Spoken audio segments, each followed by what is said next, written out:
15 minutes ya masano. Ya vrai. Ya masano. Ya vrai. 15 minutes ya masano. 15 minutes ya masano. Ya vrai. Basango ya masano ya ndembo. Foot.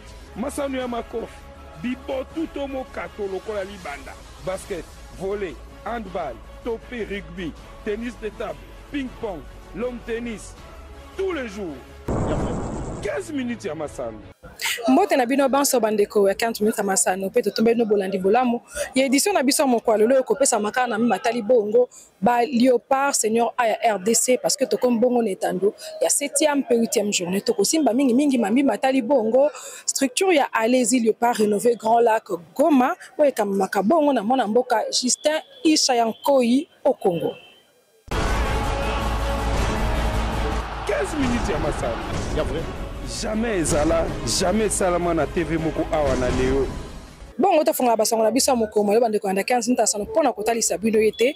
Ba Léopard ya RDC balonga kibongo Sud Soudan ezala kibongo Libanda yetando ya RDC kuno ngambo ya Soudan du Sud na mingete minei na moko. Nde na nzela na yango ba Léopard batika libongo kaka ko maintenir place na bango ya premier na kati ya groupe B oyo ya éliminatoire ya Coupe du Monde 2026.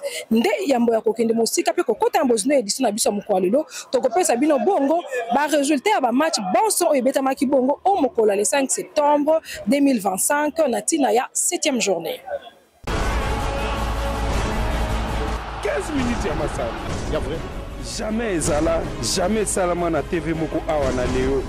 Somalie alonga kibongo Guinée na 3-0, RDC alonga kibongo Sud Soudan na 4-1, P Kenya akoya kibongo liboso ya Gambie na 1-3, Malawi a gagné kibongo na Bibi na 2-1, P Burkina Faso a lalisa kibongo makali kale Djibouti na 6-0, Lesotho akoya kibongo liboso ya Afrique du Sud na 3-0, P Benin alonga kibongo Zimbabwe na 1-0. Congo Brazzaville contre Tanzanie bakabola kibongo bimoko na moto. Uganda gagna ki Mozambique na 4-0. Égypte a gagné ki Éthiopie na 2-0. Mauritanie alonga kibongo Togo na 2-0 pe lisusu. Maroc alonga kibongo Niger na 5-0. Côte d'Ivoire alonga ki Burundi na 1-0. Sikatoko pesa bino bongo ba résultat ya match ya RDC Sénégal outa 1968 kino 2024. Na 1968 RDC alonga kibongo Sénégal na 2-1, na 2002 RDC akoya kibongo liboso ya Sénégal na 2-0, pe na 2006 bakabona kibongo na libungu tunu na mutu tope 0 but partout. Na 2009 Sénégal alonga ki RDC na 2-1, na 2010 Sénégal alonga ki RDC na 4-2, na 2011 Sénégal alonga ki bongo RDC na 2-0, na 2023 Sénégal alonga ki bongo RDC na 3-0, pe na 2024 bakabola ki bongo mongete moko na mutu tope 1 but partout. Sikato kozela bongo o mokolo mwa mibale ya poso mozali koya tope mardi 9 septembre 2025 na compte ya 8e journée ya éliminatoire ya Coupe du Monde 2026. Ezalaki bongo wana ba résultat pe ba différentes rencontres ya RDC Sénégal outa 1968. 15 minutes ya masano. Ya vrai. Jamais ezala, jamais salama na TV moko awa na leo.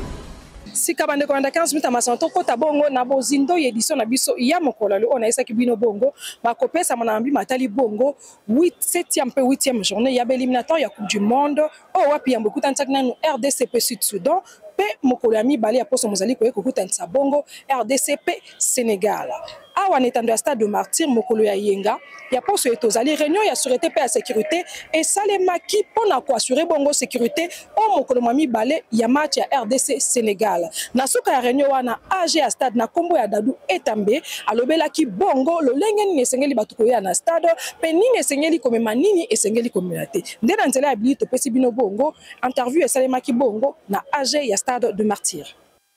Osilisi réunion ya sécurité na bato bazo kamba sécurité ya mboka lokola bakonzi ya police, bakonzi ya police militaire na quelques dirigeants ya ba société ya gardinage oyo tolengeli ezali d'abord que bato bayeba ke toyebi ke photo ya ebele na stade photo ya soutenir ba Léopard na biso oyo tobeta na Sénégal eza lokola finale ya qualification après 50 ans, c'est quand même beaucoup.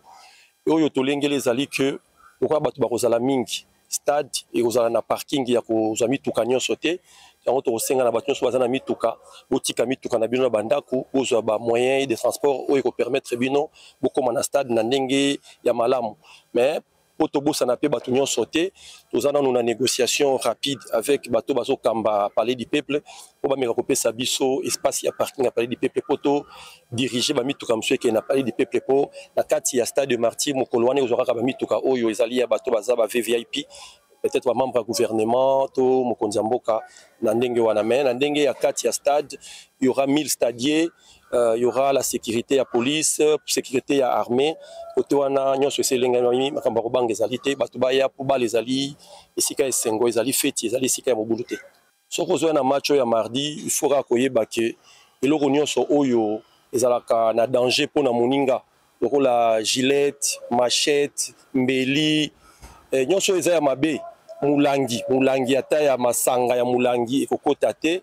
Donc botika biloko na bino so wana ndako. Boya na stade bolati varis na bino à Léopard bolati la mbano malamu po à partir déjà à Libanda police et ça la zone ya contrôle ya fouiller na kati pe avant ou accéder na tribune il y aura des stadiers pour fouille corporelle pour baye ba ke biloko nyonso o ezali ya mabe et kota na kati ya stade te oyo kaka to ko permettre po to ko pimela motu te amela mai kaka ndi mai nde mute kokota à part mai eloko mususu oyo ya masanga ya makasi to oyepesaka milangwa ekota te 15 minutes ya masala ya vrai jamais ezala jamais salama na TV moko awa na leo Tosi Mbaskamanbi matali bongo structure allez-y le pas rénové Grand Lac Goma oyekamamaka bongo na mwana mboka Justin Ishankoi au Congo nde longo na ye tokabolaki bongo masoli matali bongo ba Léopard parce que zali structure eye et soutenaka ba Léopard kaka ya football te kasi ba Léopard ya ba discipline sportive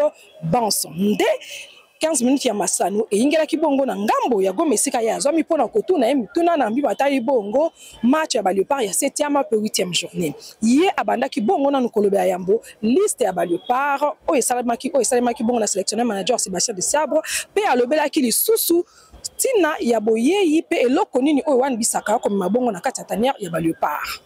Chers journalistes, merci pour votre question. La liste publiée par les sélectionneurs nationaux de l'équipe Sébastien Desabre, d'après nous, c'est une bonne liste, c'est une bonne sélection. Nous pensons qu'avec cette liste, vraiment, nous pouvons faire face à ces deux défis, qui est celui de la 7e et 8e journée des éliminatoires de la Coupe du Monde 2026. La RDC étant une grande nation de football qu'on ne sait plus présenter au jour d'aujourd'hui, faites venir Van Bissaka comme joueur au sein de la tanière, c'est une bonne chose parce que c'est un joueur qui évolue dans les hauts niveaux. Vous voyez que beaucoup plus je mise sur la confrontation face au Sénégal. Les joueurs sénégalais, la plupart d'eux, ce sont ceux qui évoluent dans des grands championnats au monde. En parlant des grands championnats, je vois les championnats européens. Ils connaissent la valeur de Wan Bissaka. C'est pour autant dire qu'il est le bienvenu et il va apporter quelque chose de bon. Le grand joueur, on ne sait pas les jours où il faut de la prouesse.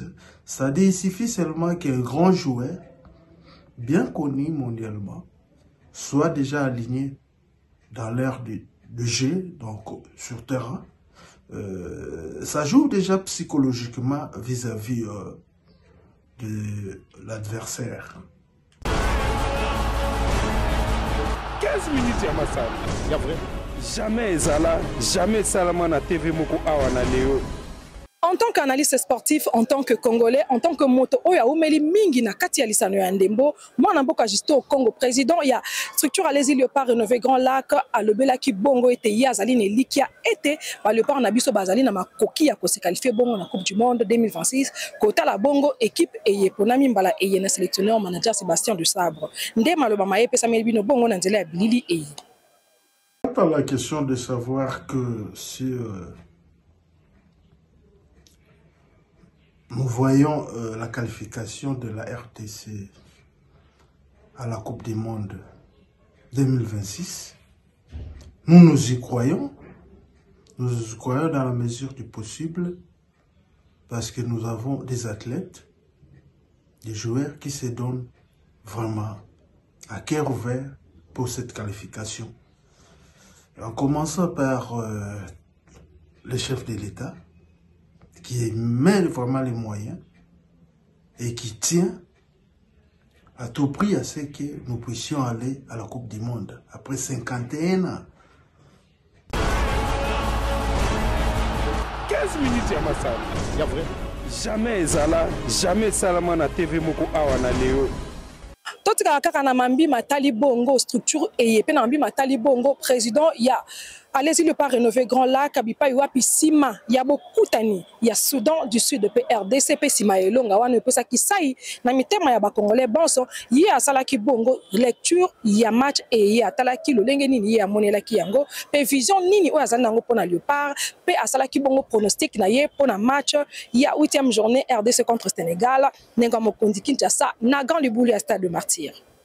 L'analyse des matchs entre le Soudan du Sud et la RDC comptant pour les éliminatoires de la Coupe du Monde 2026 met en lumière plusieurs points importants que nous avons notés. Victoire écrasante et dominante de la RDC, une attaque efficace et des buteurs en forme, une gestion alors des matchs intelligente de la part de notre coach Sébastien de Sabre, avec comme conséquence sur le classement des groupes B. En résumé, ce que nous pouvons dire, la RDC a fait preuve de maîtrise et d'efficacité face à une équipe du Sud-Soudan dépassée. Cette victoire est un signal fort envoyé aux autres équipes du groupe B et renforce alors les espoirs de qualification de la RDC pour le mondial 2026. Par rapport au match qui va se jouer le mardi prochain au stade des Martyrs de la Pentecôte à Kinshasa, où nos fauves nationales vont recevoir l'équipe du Sénégal, nous pensons que sur le papier, le Sénégal est favori, d'autant plus que sur le classement FIFA, il occupe 18e place. Par contre, notre pays occupe 68e place. Qu'à cela ne tienne, le football évolue. Et si on peut revenir un peu en arrière, on peut constater aussi que l'équipe du Sénégal, depuis un certain temps, constituait déjà une bête noire où la RDC ne pouvait pas vraiment se dépasser de cette équipe.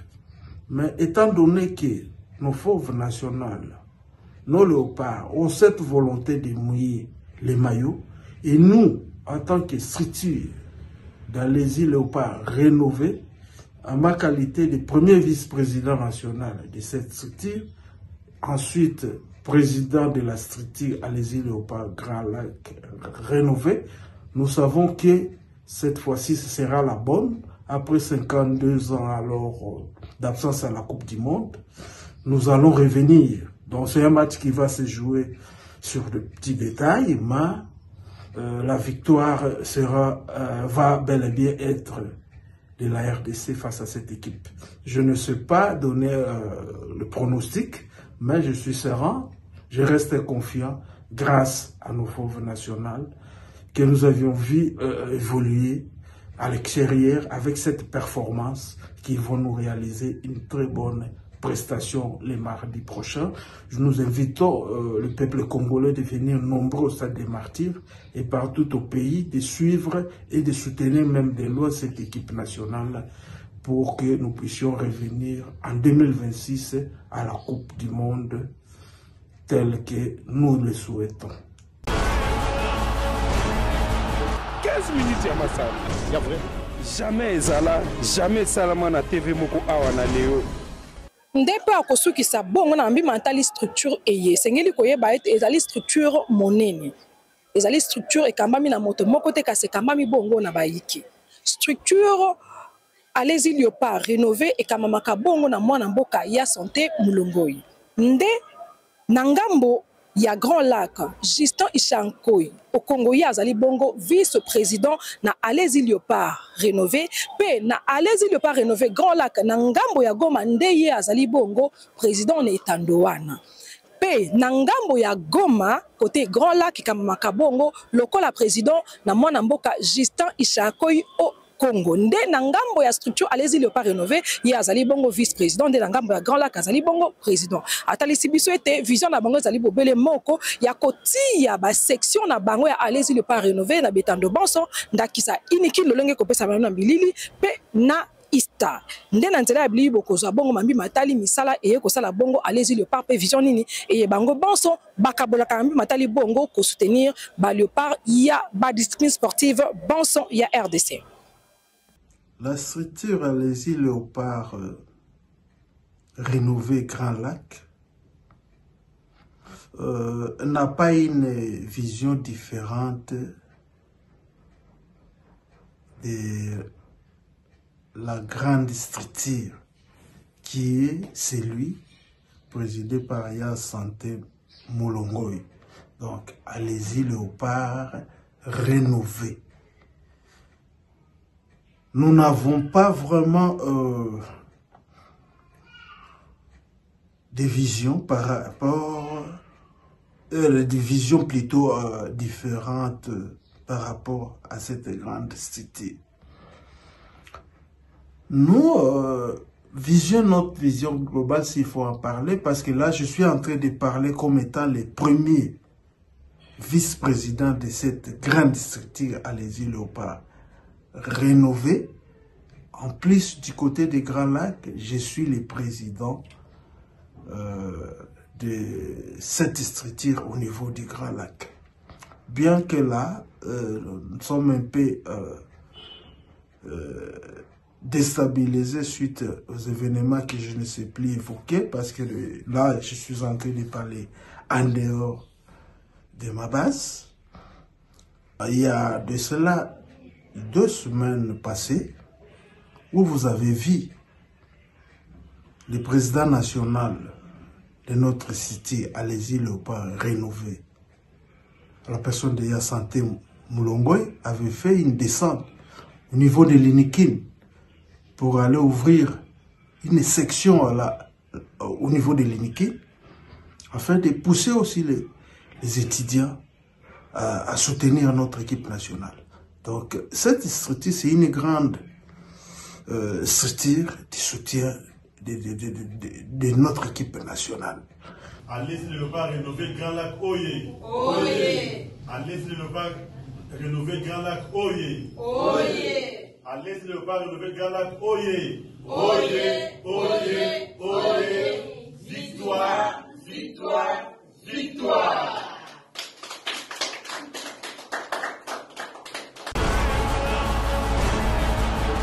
Minutes ya masano.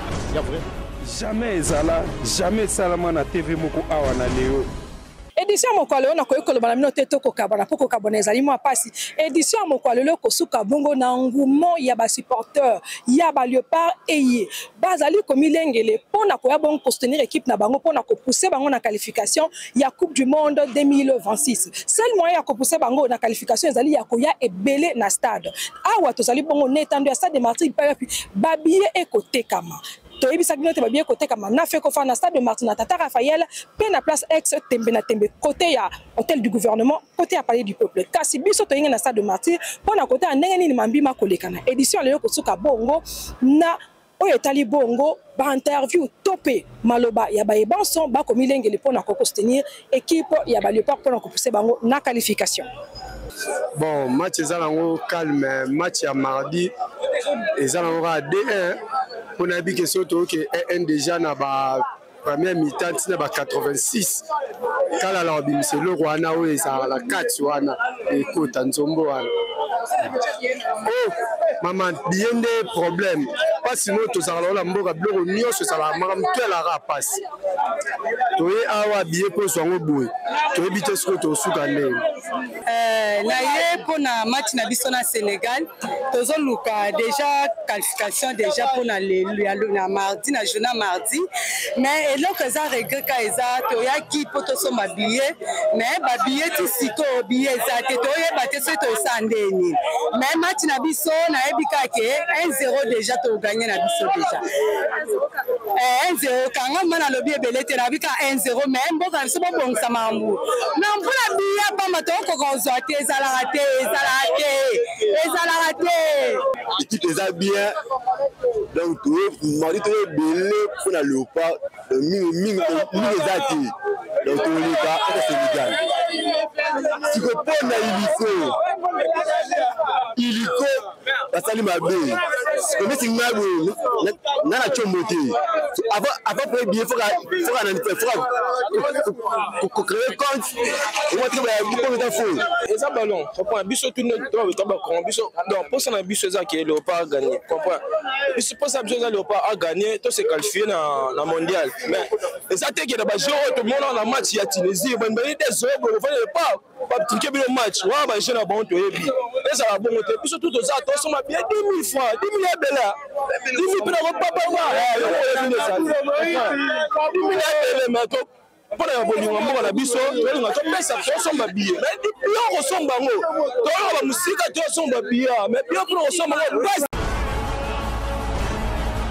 15 minutes ya masano ya vrai 15 minutes ya masano 15 minutes ya masano ya vrai basango ya masano ya ndembo foot masano ya makofi bibo tuto mokato lokola libanda basket volley handball topé rugby tennis de table ping-pong, l'homme tennis, tous les jours.